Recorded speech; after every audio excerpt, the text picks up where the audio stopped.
जो भारत की जानिब से जारियत का कहा जा रहा था, भले वो उससे पहले भी मुंह की खा चुके हैं, लेकिन फिर भी वहाँ जो माहौल बना हुआ है अब तक जो मीडिया ने बना रखा है, आप समझते हैं कि उसमें कोई मामलात बेहतरी की तरफ गए हैं?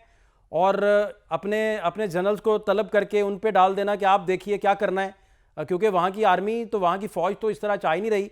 किसी भी मुल्क की आर्मी तो कम अज़ कम प्रोफेशनल होती है, वो पॉलिटिशियंस की तरह जज्बाती या कोई ऐसे स्लोगन्स नहीं लेके चलती, या मीडिया की तरह ऐसे स्लोगन्स नहीं उठाती कि लोगों के जज्बात के साथ खेले या उनके साथ झूठ बोले।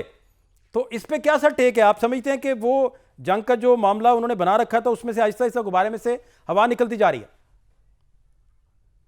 जी हाँ, बिल्कुल हवा तो निकलती जा रही है, मगर हमें केयरफुल रहना है, क्योंकि ये एक केयरफुल ऑब्जेक्टिव्स ड्रिवन उन्होंने इंसिडेंट किया था। और इसके पीछे पूरी कैंपेन थी, इसके मकासद थे। उन मकासद का जानना ज़रूरी है। वो पहला मकसद तो आपने देख ही लिया कि सिंध ताश मायदे से वो फरार हासिल किया उन्होंने। जी। दूसरा, वो कश्मीरियों को जो मजीद जुल्म उन पे रवा रखना, उनसे उनकी प्रॉपर्टी राइट्स छीनना, और जो उधर आबादी के तनासब में तब्दीलियां, उससे डेमोग्राफिक्स तब्दील करना, वो दूसरा मकसद था। ठीक। तीसरा मकसद उनका ये था कि पाकिस्तान की जो इक्तसादी राहदारी, उसकी जो प्रोजेक्ट्स चल निकले हैं, और उनको टू फ्रंट वॉर, एक इस किस्म का सिनेरियो बनाएं कि वहाँ से अपने टीटीपी और बीएलए जैसे प्रॉक्सीज को एक्टिवेट करें, यहाँ से सरहदी सरहदों पे वो कशीदगी वाले हालात क्रिएट करें, और पाकिस्तान आर्मी का जो रिस्पॉन्स है उसको डाइल्यूट करें। तो वो तीन मकासद तो उनके सामने हैं। और चौथा, उनका जो परपेचुअल वो इलेक्शन मोड में होते हैं, तो इस वक्त भी वो बिहार में इलेक्शन हो रहा है जी। 6 महीने बाद। जी। तो वो उसकी उनको कम्युनल जो मुस्लिम दुश्मनी है, उस पे हमेशा खेलते हैं, उससे जो इलेक्शन के मफादात हासिल करते हैं, वो उनका मतमा नज़र है। तो बदकिस्मती से अगर उस तरीके से देखा जाए तो वो, क्योंकि ये ऑब्जेक्टिव्स ड्रिवन ये पूरी कैंपेन है, तो इसमें कोई ना कोई वो इसको जितना तूल देना चाहेंगे, वो इसको चाहेंगे कि ये तूल दिया जाए, ताकि उनके वो मकासद अचीव करें, या मकासद में उनकी ठीक। कोई आपकी कंसोलिडेशन आपकी हो। दानिश में ब्रिगेडियर साहब कौन से बड़े मेजर फैक्टर्स हैं कि अब तक वो जारियत से बाज रहा है आपकी दानिश में?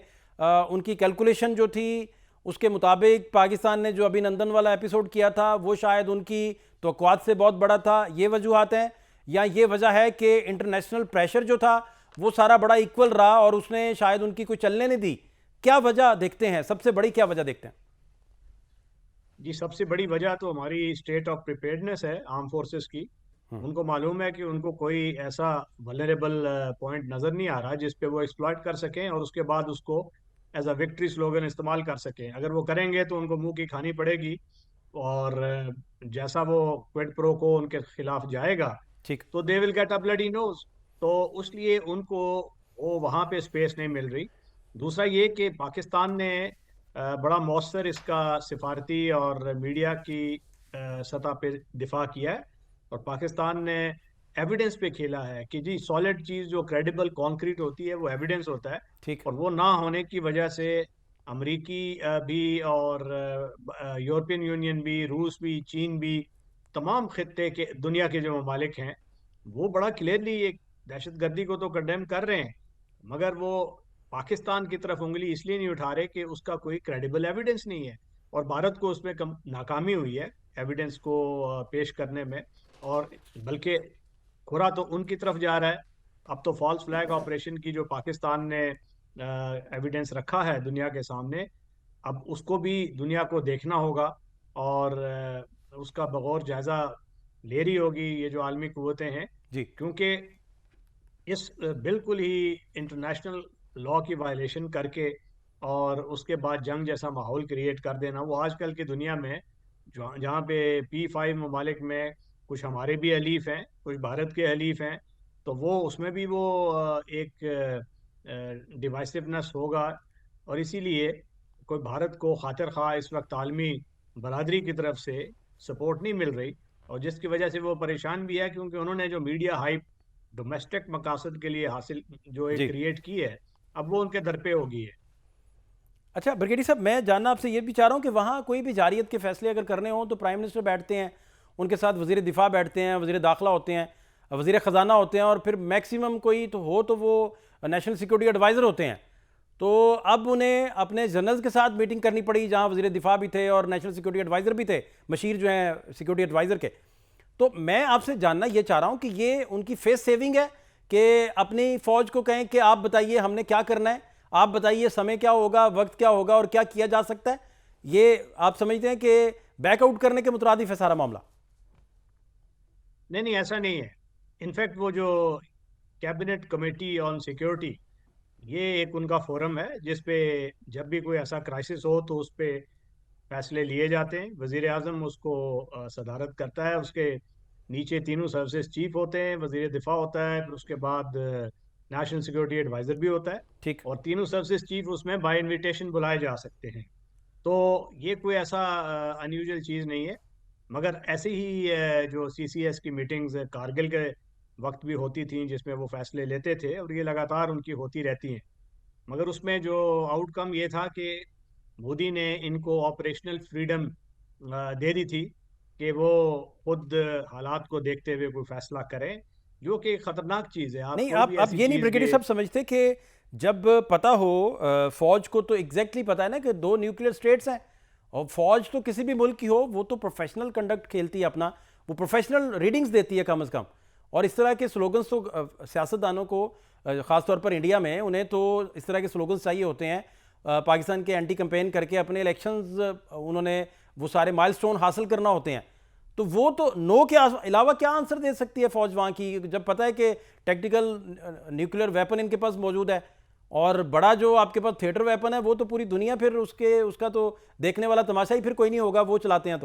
तो ये मैं जानना चाह रहा हूँ कि वहाँ तो एक ही ऑप्शन है, फिर प्रोफेशनल फौज तो कहेगी कि नो जी हम कैसे कर सकते हैं कुछ भी, इस तरह कोई एडवेंचर नहीं कर सकते। देखिए, वो मकासद पे सब कुछ डिपेंड करता है। अगर उनका कोई कॉन्क्रीट टेंजिबल मकसद टेरिटोरियल गेन करके या कोई ऐसा हमला करके जिसमें पाकिस्तान का नुकसान हो, या कोई वो ऐसा ड्रोन से हमला करें। पहली मर्तबा तो एयरफोर्स से किया था, तो इस मर्तबा एयरफोर्स चूंकि हमारा जो एयर डिफेंस काफ़ी सॉलिड है और उनको कोई सरप्राइज वाला एलिमेंट भी नहीं मिल रहा, तो इस वजह से वो ड्रोन वगैरह उसका इस्तेमाल कर सकते हैं किसी ऐसी जगह पे जहां वो ये समझें और बाद में विक्ट्री क्लेम करें कि जी हमने यहाँ पे कैंप था दहशत गर्दों का, उस पे हमने हमला किया। लास्ट टाइम भी ऐसा ही उन्होंने किया था कि वो एक कौवा मारा था। बालाकोट पे। जी, कौवा मारा था, हाँ एक बिल्कुल, कौवा और उस एक जगह दरख्त वो गिराया था। जहाँ पे कोई, जी। हाँ जहाँ कोई आबादी नहीं थी वहां वो गिरा के चले गए। उसके बाद उन्होंने जो अभिनंदन की गिरफ्तारी के बाद भी वो एक नैरेटिव बनाना शुरू कर दिया कि जी हमने अपने मकासद अचीव किए हैं। तो झूठ बोलने वाले को तो आप एक खास हद तक पकड़ सकते हैं, उसे आगे तो आप उसका जाहिर है कि वो उसको खुद ही उसको सोचना चाहिए। मगर हम्म। इस वक्त उनके पास ऑप्शंस जो हैं वो महदूद हैं। और हो ये सकता है कि जैसे वो अजय सोनी टाइप उनके दिफाई मुबस्सिर वो कहते आए हैं कि पाकिस्तान को जो रिस्पॉन्स है वो कन्वेंशनल डोमेन में देने के बजाय कोवर्ट डोमेन में दें। तो ये एक सोच बड़ी पुख्ता है जो उसकी नेशनल जो इंटेलिजेंस जी। कम्युनिटी है उसमें है, रासिख है। अजीत डोवल साहब भी इसी सोच के पैरोकार हैं। और हो सकता है कि इसी स्मोक स्क्रीन और इसी गार्ड में वो ठीक। कोई ऐसा इवेंट करें दहशतगर्दी का जो पाकिस्तान के इन डेप्थ हो मगर कोवर्ट हो। तो सारी जो पॉसिबिलिटीज़ हैं ये इसको हमें जहन में रखना चाहिए और चौकन्ना रहना चाहिए।